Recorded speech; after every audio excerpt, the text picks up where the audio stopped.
Today's morning, the city of Philadelphia took down a statue of the former mayor, Frank Rizzo, a champion of conservatives who aggressively policed black people and gay people in the 1960s and 70s, and whose likeness has long been criticized as a symbol of racism and oppression.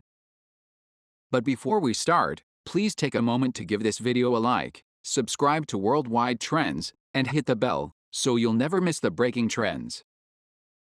The statue of Mr. Rizzo had sat on the steps of a municipal services building facing City Hall since its unveiling in 1999. It was often vandalized, and protesters in recent days have tried to take it down and light it on fire.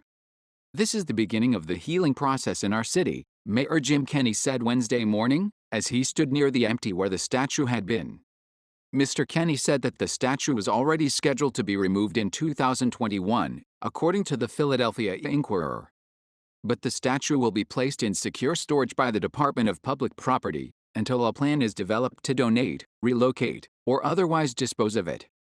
Supporters said Rizzo was tough on crime, while critics said he targeted and discriminated against communities of color.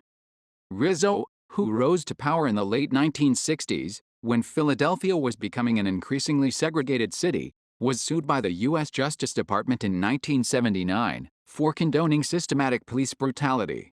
The civil complaint filed against the city said that the use of force against Hispanic and black residents shocks the conscience, and that federal aid should be withheld until officials agree to enact reform. But Mr. Rizzo was unapologetic and attacked the press, especially as it documented police abuses.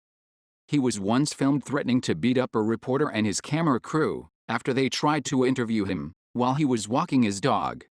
As police commissioner, he rounded up gay people late at night and forced members of the Black Panthers to strip down in the streets. His tactics bordered on the dictatorial, intended to suppress opposition and keep black people out of middle-class neighborhoods. He tried to run again for a third term and persuaded the city council to place a question on the 1978 ballot that would let him run again in 1979. But Philadelphia residents overwhelmingly opposed the change, voting 2-1 against it.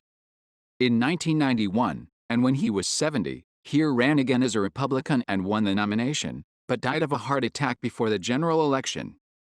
Speaking to the protests against police brutality Philadelphia has seen daily since Saturday, the mayor said that the recent demonstrations have shown them the anger and distress that people of color have in this country. In the end, and because of the large number of people that have participated in protest activities in Philadelphia, the health department believes that there may be an increased likelihood that participants may have been exposed to COVID-19. That's why the city issued guidance to protesters that includes a recommendation to self-quarantine for 14 days.